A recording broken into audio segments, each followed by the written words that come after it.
आपकी আদালতে AIMIM chief Asaduddin ওয়েসির বিরুদ্ধে অভিযোগ হলো যে বিদেশে ডেলিগেশন নিয়ে যাওয়ার কোনো লাভই হয়নি।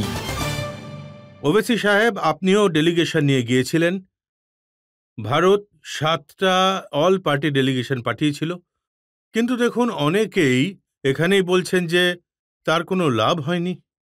দেখুন, আমরা ডেলিগেশন নিয়ে গেছি, আমরা দেশের জন্য গেছি, আমরা কোনো পলিটিক্যাল পার্টির জন্য তো যাইনি। তো না না না না, আমরা প্রধানমন্ত্রীর জন্য গেছি বা কারোর জন্য গেছি, আমরা দেশের জন্য গেছি। কারণ এটা নিয়ে কোনো হুইপ তৈরি জারি হয়নি, এটা তো কান্ট্রির ব্যাপার ছিল, দেশের ব্যাপার। এখন আমরা বাহরিন যাই, বাহরিনের সঙ্গে আমাদের ভালো সম্পর্ক রয়েছে। বাহরিন এখন নন পার্মানেন্ট মেম্বার হতে চলেছে সিকিউরিটি কাউন্সিলের। পাকিস্তান তো চেয়ারম্যান সেখানে, আমাদের ওদের দরকার পড়বে, ওখানে ডেলিগেশন গেছে। লোক এটা ভুলে গেছেন 2019-এ বাহরিন একজন ওয়ান্টেড টেররিস্ট ভারতকে দিয়েছিল। লোক এটাই ভুলে যাচ্ছেন যে বাহরিনের জনসংখ্যা 7 লক্ষ আর 3 লাখ ভারতীয় নাগরিক ওখানে কাজ করেন, ঠিক কিনা? আর গুরুত্বপূর্ণ ব্যাপার হলো 2018-তে যখন পাকিস্তানকে এফএটিএফ ঢোকানো হলো, বাহরিন আমাদের সাহায্য করেছিল। তাও ওরা জিসিসি মেম্বার, একটা মুসলিম কান্ট্রি, ওরা আমাদের সাহায্য করেছে। দ্বিতীয়, আমরা কুয়েতে গেলাম, কুয়েতে 10 লক্ষ ভারতীয় নাগরিক থাকেন।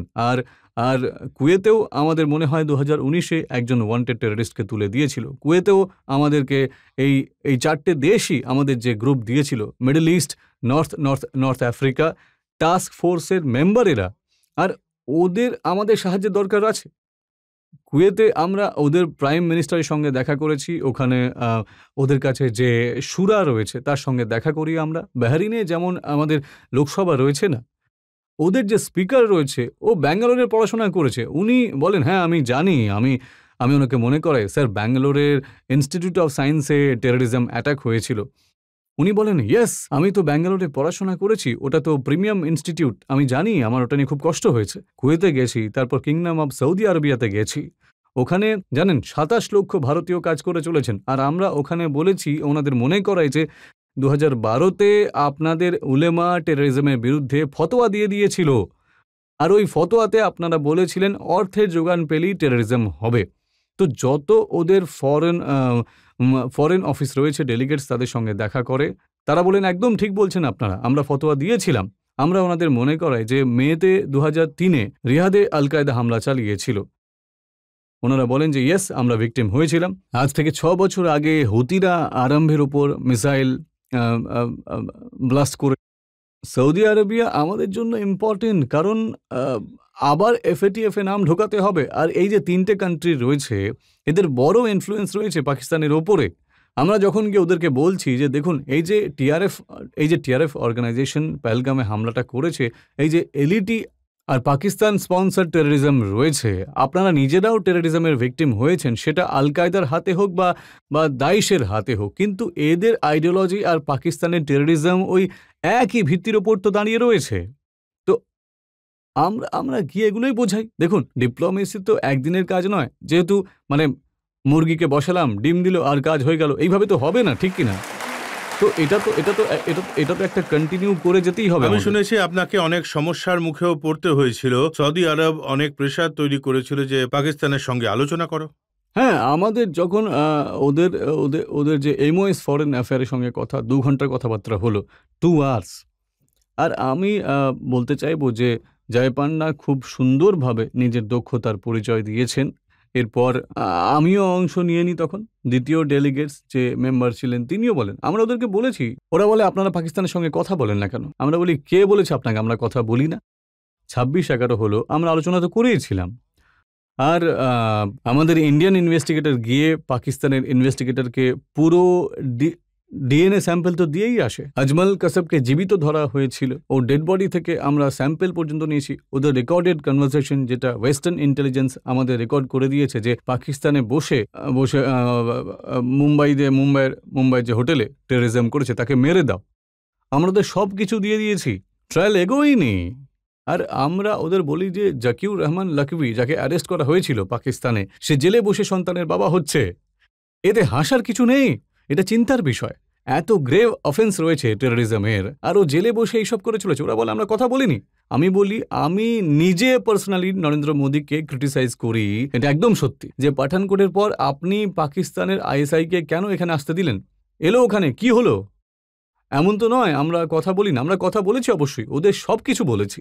এখন বরং আপনারা আমাদেরকে সাহায্য করুন ওদের এফএটিএফে ঢোকানোর জন্য। আমরা বলেছি আমাদের পাকিস্তানি জনগণের সঙ্গে তো কোনো সম্পর্ক নেই, আমাদের সমস্যাটা রয়েছে পাকিস্তানের আইএসআই এর সঙ্গে, ওদের স্পন্সার্ড টেররিস্ট গ্রুপের সঙ্গে। ওরা ওদেরকে আটকাক, আমাদের কি করার আছে? আমরা তো এগিয়েই চলেছি। আপনাদের এটাও জিজ্ঞেস করা হয়েছিল যে পাকিস্তান গিয়ে সব দেশে অভিযোগ করেছে যে হামলা হলো পেহেলগাঁওতে, আর 2 ঘন্টার মধ্যে ইন্ডিয়া পাকিস্তানকে ব্লেম করে দিল। কেন করবে না? যখন আপনি 4টে ইমেল পাঠান, অ্যাকসেপ্ট করেন যে আমরা হামলা করেছি, 4টের মধ্যে 2টো ইমেলের যে আমাদের এজেন্সি ফাইন্ড আউট করেছে তা পাকিস্তানের কন্টেনমেন্টের পাশ থেকে ইমেল করা হয়েছে। ওরা নিজেদের রেসপন্সিবিলিটি অ্যাকসেপ্ট করে নিয়েছে। আর যখন ওরা বুঝে গেছে যে ওদের ফুটপ্রিন্ট এসে গেছে, এভিডেন্স এসে গেছে, সঙ্গে সঙ্গে ওরা বলছে আমাদের সঙ্গে সম্পর্ক নেই। পাকিস্তান যদি আজ এই কথা বলছে, তাহলে 25শে এপ্রিল ইউনাইটেড নেশন সিকিউরিটি কাউন্সিলের যে রেজলিউশনের টিআরএফ এর নামটা এসেছিল, তো শাহবাজ শরীফের কি জামাই ছিল নাকি টিআরএফ? তাহলে ওদের নাম এসেছে বলে ওনার সমস্যা হবে? যদি আপনার টিআরএফ এর সঙ্গে সম্পর্ক না থাকে, তাহলে টিআরএফ এর নাম দেওয়া উচিত ছিল। আপনি দিতে অস্বীকার করেন সেখানে। আর দেশের এটা জানা উচিত যে ভারত সরকার ডিসেম্বর 23-তে ইউনাইটেড নেশনের 12th ইনস্টিটিউট স্যাংশন কমিটিকে আমরা বলেছি যে টিআরএফ রয়েছে। তারপর 24 মেতে বলেছি যে এই টিআরএফ একটা অর্গানাইজেশন। আমাদের দুর্ভাগ্য যে আমাদের সিকিউরিটি ল্যাবস হলো আর পেহেলগামতে এই ঘটনাটা ঘটে গেল। তো পাকিস্তানের তো এটা আমরা এই 4টে দেশেতে, আচ্ছা আলজেরিয়াতে তো একটা 1995 থেকে শুরু করে 2006 অবধি ওদের ব্ল্যাক ডিকেট বলা হতো। 60,000 আলজেরিয়ান টেররিস্ট মারা যায়, 60,000। ওরা বললো হ্যাঁ আমরা কথা মানছি এই কথাটা। এখন আলজেরিয়া এখন মেম্বার, আর সেই নন পার্মানেন্ট মেম্বার, আর ওদের সঙ্গে আমাদের খুব ভালো কথাবার্তা হয়েছে। আমরা ওদেরকে এইসব জিনিস বোঝাই। ওরা নিজেরাই টেররিজমের ভিকটিম ছিল। আজও সাউথ আলজেরিয়াতে ওখানে দাইশ রয়েছে। তো আমরা চেষ্টা করেই চলেছি গিয়ে আমাদের কান্ট্রির একটা ভিউ পয়েন্ট রাখার। ওনাদের অল পার্টি এমপিরাও তো ছিলেন। আর সবাই গিয়ে যখন একটা দেশের একটা ইউনাইটেড পদ্ধতিতে ভিউ পয়েন্ট রাখছে, তখন অবশ্যই তার একটা প্রভাব পড়বে। আর সেখানে লাভ কি হলো? লাভ তো এটাই রয়েছে যে ওরা পাকিস্তানের এই যে টেররিজম, পাকিস্তানের স্টেট স্পন্সর টেররিজমকে পাকিস্তান থেকে যে অর্থ যায় টেররিস্ট গ্রুপের কাছে, ভারতের যে আরও একটা বড় লাভ যেটা রয়েছে ইউনাইটেড, আমরা বলেছি যে দেখুন দেশের ব্যাপার এটা। আমি নিজে বলতাম যে দেশে যখন আমরা ফিরবো আমি এর সঙ্গে কথা বলবো যে বিজেপির যে মেম্বার ছিল, কিন্তু যেহেতু এটা টেররিজমের ব্যাপার, আমাদের যে ভারতীয় নাগরিকদের হত্যা করেছে পাকিস্তানি টেররিস্টরা এসে, সেই জন্য আমরা এসে আপনাদের কাছে একটা রিকোয়েস্ট করছি, আপনারা আপনাদের গুড অফিসারদেরকে ইউজ করুন। আপনারা এফএটিএফতে পাকিস্তানকে দ্বিতীয়বার আনার জন্য আমাদের সঙ্গ দিন। কারণ টেররিজম শুধু ভারতের সমস্যা নয়, টেররিজম বিশ্বের কাছে একটা অনেক বড় চ্যালেঞ্জ। তাই তো সেই জন্য এই কথাটা আমরা তুলে ধরি। আর যেখানে যেখানে আমরা গেছি আমি আপনাকে বলছি অত্যন্ত ভদ্রতার সঙ্গে ওনারা আমাদের সঙ্গে কথা শুনেছেন, আমাদের প্রশ্নও করেছেন। যেমনটা আমি বললাম যে সৌদি জিজ্ঞাসা করছেন আপনারা আলোচনা করেননি কেন, আমরা সেটা ওনাদের বলি। তারপর আমরা ওনাদের বলি যে আপনারা হাইফেনেট করবেন না পাকিস্তানের সঙ্গে, কারণ আমরা সৌদি আরবকে জিজ্ঞাসাও করি, আরে আপনারা এখন ওদের $13 বিলিয়ন দেবেন, তাহলে ওদের মনিটর করুন না, ওদেরকে একবার মনিটর করুন অর্থ কোথায় যাচ্ছে, আপনি কিভাবে ওদেরকে দিচ্ছেন। যদি ওই অর্থ পাকিস্তানের আর্মির কাছে যায় তো হতে পারে সেটা আগামী দিনে আমাদের বিরুদ্ধে ব্যবহার হতেই পারে। তো অল ইন অল আমি মনে করি আমাদের গ্রুপের কথা আমি বলতে পারি, আমরা খুব ভালোভাবে ওদেরকে। তবে ওখানে আপনাকে এটাও জিজ্ঞেস করা যায়, পাকিস্তান এটা বলছে যে হিন্দুস্তানে যে মুসলমানরা আছে তাদের অবস্থা খুবই শোচনীয়, পাকিস্তানে অনেক ভালো অবস্থায় রয়েছে। দেখুন বিশ্ব এতটাই ছোট যে ইন্ডিয়াতে যা কিছু হয় আর কি তা বিশ্বের লোকজন দেখতে তো পাচ্ছেন, সেটা ওই মব লিঞ্চিং ভিডিও হোক বা যা কিছু মানে খারাপ কাজ এখানে সংঘ পরিবারে করে থাকে, বিশ্ব সেটা জানে। সেটাই আমাকে জিজ্ঞাসা করেছে, আমি বলছি হ্যাঁ আমাদের কাছে, আমি নিজে বলে ইয়েস এমনটা তো ঘটেইছে। এটা আমরা অস্বীকার করছি না, আপনি যেটা দেখতে পান। কিন্তু আপনাদের কাছে আজও আমাদের কোর্ট ইন্ডিপেন্ডেন্ট, আজও আদালত কাজ করছে সেখানে। আর আমরা ওদেরকে বলেছি যে এমনটা হয়েছে অবশ্যই, কিন্তু আমরা যে উদ্দেশ্য নিয়ে আপনাদের কাছে এখানে এসেছি সেটা টেররিজমের ব্যাপার আর দেশের একটা ভিউ পয়েন্ট রাখার ব্যাপারে আমরা কথা বলেছিলাম, এক জায়গায় বসেছিলাম। তো ওনারা বলেন যে আরে আপনাদের স্ট্যান্ড যে রয়েছে প্যালেস্টাইনের ব্যাপারে সেটা বদলে গেছে ভারতের।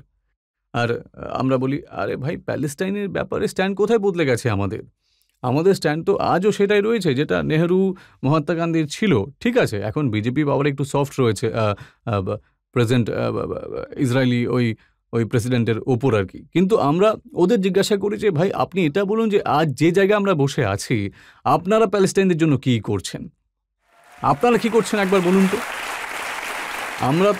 আমরা তো শুরু থেকে প্যালেস্টাইনদের সঙ্গেই ছিলাম, সঙ্গে থাকবো। আপনারা কি করছেন? আপনারা তো অনেক কাছেই রয়েছেন, আপনারা একই ভাষাতেই কথা বলেন। তো চুপ হয়ে গেল তখন, আর উত্তর দিতে পারলো না।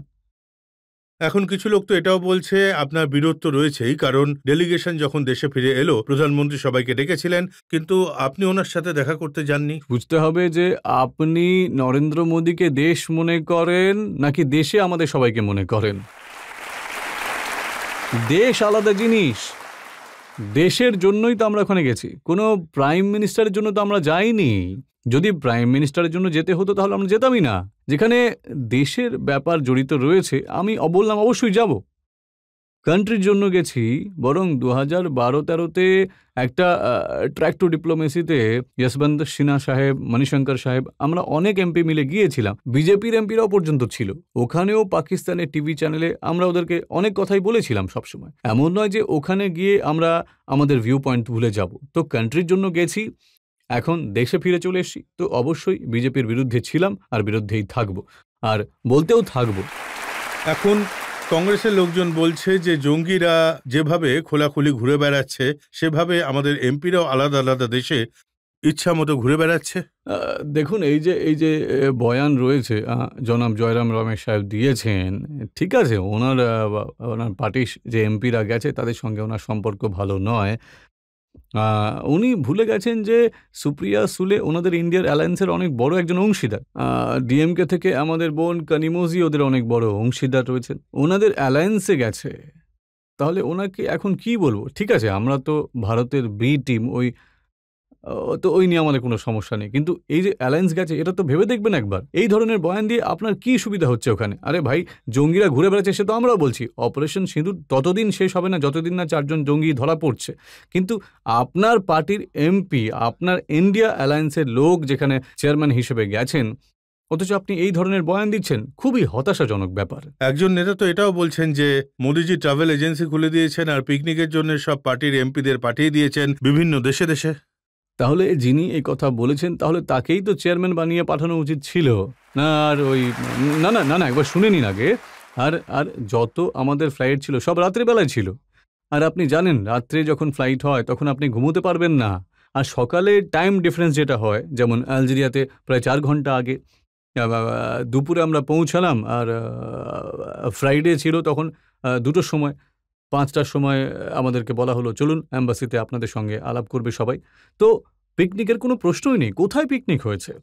একে যদি আপনি পিকনিক বলেন তো মানে খুবই বাজে ব্যাপার। মানে শুধু আপনার যে পলিটিক্যাল ডিফারেন্সেস রয়েছে সেটা রাখুন, বলুন, জানি এটা আপনার ডেমোক্রেটিক রাইট, কিন্তু আমাদের গ্রুপের কথা আমি বলতে পারি যে আমরা কোনো পিকনিক করতে সেখানে যাইনি। ভিডিও দেখাচ্ছিলেন যে একজন মেম্বার গান গাইছেন। দেখুন, না আমি না গান শুনি, না আমার গান শোনার কোনো শখ আছে। তো বাবা তো ইন লাইটার আমি চাইবো যে আপনারা আমার কথা শুনুন। তো না, তবে ওটার ব্যাকগ্রাউন্ড হলো যে আলজেরিয়াতে ভারতের যত লোকজন রয়েছে ওখানে ওদের ভারতীয় বলাই হয় না, জানে তু বলা হয় ওদেরকে। আর আমরাও তো অবাক হয়ে যাই এইসব শুনে। এয়ারপোর্টে রয়েছি, জানে তু জিজ্ঞাসা করছে, আরে কি হচ্ছে এটা? জানে তুটা আবার কি? তারপর জানতে পারলাম যে 1960 সালে একটা হয়তো আপনার মানে ইয়াং বয়সের পিকচার হবে হয়তো, আমার মনে হয়। তো তাতে ওই পিকচার খুব জনপ্রিয় হয়ে গিয়েছিল, ওর গান জনপ্রিয় হয়ে গিয়েছিল। তো ওখানকার ফরেন অ্যাফেয়ার্স স্ট্যান্ডিং কমিটির চেয়ারম্যান খুবই পাওয়ারফুল হন, উনি আমাদের রাত্রে ভোজের আয়োজন করিয়েছিলেন। এই প্রোগ্রামটা ছিল না, কিন্তু উনি বলেন যে আপনাদের আসতেই হবে। তো ওখানে উনি উল্লেখ করেন যে এই পিকচারের কথাটা, আর ওই বিজেপির একজন এমপি আমার পাশেই তো বসেছিলেন। তখন উনি বলেন গানটা ভালো ছিল, তো বলেন আমার মনে আছে। আর হঠাৎ উনি সেটা ২-৩টে লাইনও পড়ে শোনান, আর সেটা নিয়ে কেউ যদি বলে, তো এটা এরকম কোনো প্ল্যান ছিল না, কোনো প্ল্যানই ছিল না। আর আনফর্চুনেটলি আমরাও বলেও ছিলাম যে ভাই ভিডিও টিডিও কেউ তুলবে না, কেউ সোশ্যাল মিডিয়াতেও কেউ এরকম কোনো ভিডিও দেবে না। মিডিয়াতে শুধুমাত্র একটা ব্যাকগ্রাউন্ড নিয়েছেন যে কোনো পিকনিক ছিল না, আর ওই মিটিং অনেক রাত্রে কখন শেষ হলো ওই মিটিং, ওই দিনের মিটিং প্রায় 11:45 অবধি চলতেই থাকে, আর পরের দিন সকালে আমাদের বেরোতেও হতো। এমন কোনো ভুল কিছু হয়নি, ওটাকে যেভাবে প্রেজেন্ট করা হচ্ছে সেটা ভুল। জনগণের মধ্যে থেকে কিছু প্রশ্ন নিতে পারি? সমস্ত যে বিদেশ যাত্রা মোদিজি করেছেন প্রায় 100-150 হবে, মোটামুটি 200 ছুঁই ওই বিদেশ যাত্রাগুলো আমাদের ন্যাশনাল ইন্টারেস্ট নিয়ে হয়, প্রায়োরিটি ওটাই থাকে। স্যার যেখানেই যাবেন আমাদের প্রায়োরিটি থাকবে ওটা কারোর সঙ্গে দেখা করতে নয়, ন্যাশনাল ইন্টারেস্ট নিয়ে যান। কিন্তু তারপরেও যখন পহেলগাঁও হলো, এমন কি হলো আপনাদের ডিপ্লোম্যাসির কি এমন খামতি হলো যে দ্বিতীয়বার আবার সব দেশে গিয়ে বলতে হলো? হ্যাঁ, তাহলে আগে যে বিদেশ যাত্রাগুলো হয়েছিল তাতে কোনো লাভ হয়নি? আমার এটাই প্রশ্ন। আমাদের যে ফরেন অ্যাফেয়ার্স অফিসার রয়েছেন প্রত্যেকেই খুব দক্ষ, তো আমরা এইভাবে জার্নালাইজড করে এই বিষয়ে কোনো স্টেটমেন্ট দিতে পারবো না। ওনারা খুবই ভালো কাজ করছেন, কিন্তু একটা কথা মনে রাখবেন, যদি আমাদের দেশের মধ্যে শান্তি থাকে আর ন্যায় বিচার হবে, আর আমাদের সবচেয়ে বড় বিপদ কিন্তু চীনের থেকে, এটা মনে রাখবেন। আর আমাদের ইকোনমি 10%-এর ওপর গ্রো করতে চলেছে আগামী দিনে। তো এটা আমাদের কাছে সবচেয়ে বড় একটা চ্যালেঞ্জ, আপনাদের জন্য, আমাদের জন্য, সবার জন্যই। আমরা ওই কাজটা করি। স্যার আপনি এই যে বিদেশে গেছিলেন তাতে আপনার পলিটিক্যাল যে দৃষ্টিভঙ্গি বিজেপির ব্যাপারে রয়েছে সেটা একই থাকবে নাকি চেঞ্জ হয়ে যাবে বলুন? আমি বিজেপিকে রিপ্রেজেন্ট করতে যাইনি, এই কথাটা ভালো করে মাথার মধ্যে ঢুকিয়ে নিন। আমি দেশকে রিপ্রেজেন্ট করতে গেছি। যত দূর বিজেপির কথা এখানে উঠছে, দেখুন সমুদ্রের দুকুল একই ধরনের হয় না, ব্যাস এতেই বুঝে নিন আপনারা।